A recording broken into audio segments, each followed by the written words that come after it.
Good morning प्यारे बच्चों। मैं हूं आपकी एजुकेटर पूर्णिमा आदर सिंह और हम आपकी वर्कशीट नंबर 27 करेंगे जिसका सब्जेक्ट है सोशल साइंस। क्लास आपकी 10th है। तो बच्चों, पिछली वर्कशीट यानी कि वर्कशीट नंबर 24 में हमने पढ़ा था कि हमने इकोनॉमी की जो एक्टिविटीज़ थी, इकोनॉमी में जो भी एक्टिविटीज़ होती हैं, जो भी प्रोडक्शन होता है, उसको हमने 3 सेक्टर्स में डिवाइड किया था। प्राइमरी सेक्टर, सेकेंडरी सेक्टर और tertiary sector. There are other ways of classifying economy. तो कुछ और तरीके भी होते हैं जिसमें हम जो इकोनॉमिक एक्टिविटीज होती हैं उसको क्लासिफाई कर सकते हैं, जैसे कि पब्लिक सेक्टर, यानी कि वो सेक्टर जो गवर्नमेंट के अंडर आते हैं। जैसे आपका कोई भी डिफेंस का सामान बनेगा, फॉर एग्जांपल कोई दूसरे देश से कोई विमान खरीद के लेके आना है, कोई मिसाइल बनानी है, कोई रॉकेट बनाना है, तो ये सब किसके अंदर आता है? पब्लिक सेक्टर के अंदर आता है। ठीक है। जो रेलवेज है, ट्रांसपोर्ट सिस्टम है, वो भी आपका क्या है? पब्लिक सेक्टर के अंडर आता है। अब प्राइवेट सेक्टर में आपकी बहुत सारी जैसे कंपनी रिलायंस हो गई, ठीक है, रिबोक वगैरह हो गई, तो ये प्राइवेट सेक्टर के अंडर आती हैं। तो ऑर्गेनाइज्ड सेक्टर और अनऑर्गेनाइज्ड सेक्टर के तरीके से भी हम इसको क्या कर सकते हैं? क्लासिफाई कर सकते हैं। तो ऑर्गेनाइज्ड कौन सा हो गया? जो कि रजिस्टर्ड होता है, ठीक है, जिसमें एम्प्लॉय जाके किसी ऑफिस में जाके काम करते हैं। अनऑर्गेनाइज्ड कौन सा हो गया? अनऑर्गेनाइज्ड समझ में आ गया ना आपको, तो ऑर्गेनाइज समझ में आ जाएगा। अनऑर्गेनाइज्ड देखो, जो सब्जी बेचने वाले होते हैं, जो गली गली जाके घूमते हैं, ठीक है, या फिर जो रेडी लगाते हैं, ठीक है, जो फल फ्रूट की रेडी लगा के रखते हैं, या फिर कहीं ऐसे ही दुकान खोल के बैठ जाते हैं, या शॉप के आगे कुछ सामान बेच रहे होते हैं रेडी वगैरह पे। तो ये लोग क्या है? ये अनऑर्गेनाइज सेक्टर में हैं, क्योंकि इनकी इनकम कहीं पे भी रजिस्टर्ड नहीं है, ये कहीं ऑफिस में नहीं जाते हैं, इनकी कोई पर्टिकुलर छुट्टी नहीं होती है, इनको कोई बोनस नहीं दिया जाता है, इनका खुद का ही काम होता है। तो ये तो हो गया अनऑर्गेनाइज सेक्टर। ऑर्गेनाइज सेक्टर वो हो गया जो ऑफिसेज में जाके और किसी के अंडर काम करना, या फिर कोई खुद अपना रजिस्टर्ड काम करना, ठीक है ना। तो पब्लिक सेक्टर में क्या हो गया? गवर्नमेंट ओन करती है सभी चीजों को, ठीक है। पर्पस जो होता है वो सिर्फ प्रॉफिट का नहीं होता, देश में डेवलपमेंट का होता है। इसमें जॉब की सिक्योरिटी होती है, ठीक है। ऑल सर्विसेज जो है गवर्नमेंट के द्वारा प्रोवाइड की जाती है। लीव, छुट्टियां दी जाती हैं, पेड लीव्स होती हैं। और फॉर एग्जांपल रेलवेज, ठीक है। प्राइवेट सेक्टर में जो ओनरशिप होती है या तो किसी प्राइवेट इंडिविजुअल के हाथ में होती है, या किसी कंपनी के अंडर या ग्रुप ऑफ पीपल के अंडर होती है, ठीक है। इसका मोटिव वो जो होता है टोटली प्रॉफिट को अर्न करने का होता है, इसमें कोई जॉब सिक्योरिटी नहीं होती। और जो भी सर्विसेज प्रोवाइड की जाती है या तो इंडिविजुअल के द्वारा प्रोवाइड की जाती हैं, या फिर ये फैसिलिटी जो है पेड लीव वगैरह होती है, ठीक है। जो लीव होती है जनरली उतनी ज़्यादा नहीं प्रोवाइड की जाती। फॉर एग्जांपल टिस्को हो गया, यहाँ पे रिलायंस आप लिख सकते हैं।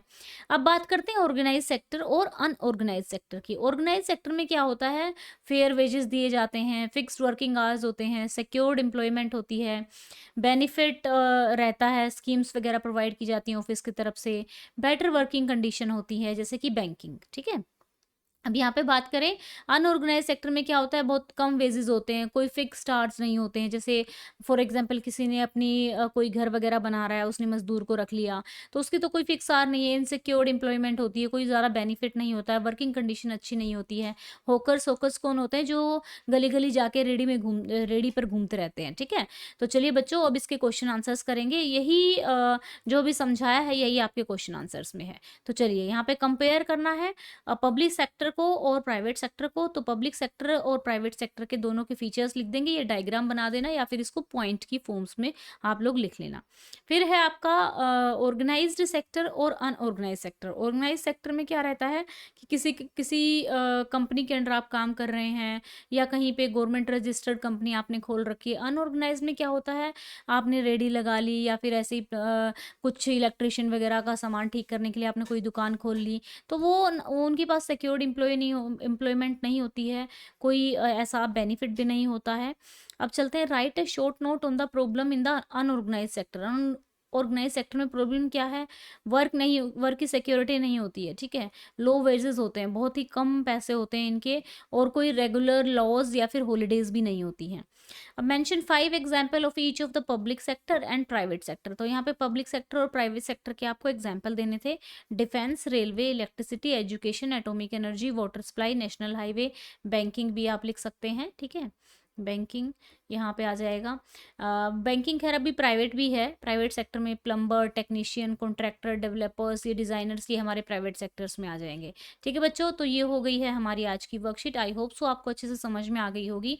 एक और इम्पोर्टेंट बात, आज आप लोगों की क्विज़ है 10:30 बजे। एक सेकंड के लिए यहाँ पे, सॉरी, 7:30 बजे आपका क्विज है आज अनअकैडमी पे। कितने बजे है? 7:30 बजे शाम को, 7:30 बजे। जैसे कल आपका क्विज हुआ था रिसोर्स एंड डेवलपमेंट पे, तो आज का जो क्विज रहेगा वो रहेगा आपका इकोनॉमी के फर्स्ट चैप्टर डेवलपमेंट में से। ठीक है, तो अच्छे से क्विज को अटेंड करेंगे आप लोग, और 7:30 बजे मिलेंगे अनअकैडमी पे। लिंक जो है मैंने डिस्क्रिप्शन में दे दिया है, आपको क्लिक करना है नोटिफाई मी पे। आप क्या करेंगे, जैसे ही आप अपना मोबाइल नंबर डालेंगे या फिर ईमेल डालेंगे, तो ठीक आपको क्या करना है, ईमेल या फिर अपना मोबाइल नंबर अगर आप डालते हैं, उसके बाद आपके पास ओटीपी आएगा आपके फ़ोन में, ओटीपी को डालना, उसके बाद आप इस स्क्रीन पे पहुंच जाएंगे। तो यहाँ पे आप पूर्णिमा 10 कोड डालना, और उसके बाद नोटिफाई मी पे क्लिक कर देना। ठीक है, तो आपको नोटिफिकेशन मिल जाएगा जब मैं 7:30 बजे लाइव आऊँगी। ओके बच्चों, तो क्लास में मिलते हैं शाम को 7:30 बजे। Bye bye, have a nice day, may God bless you. अच्छे से पढ़ते रहो, आगे बढ़ते रहो।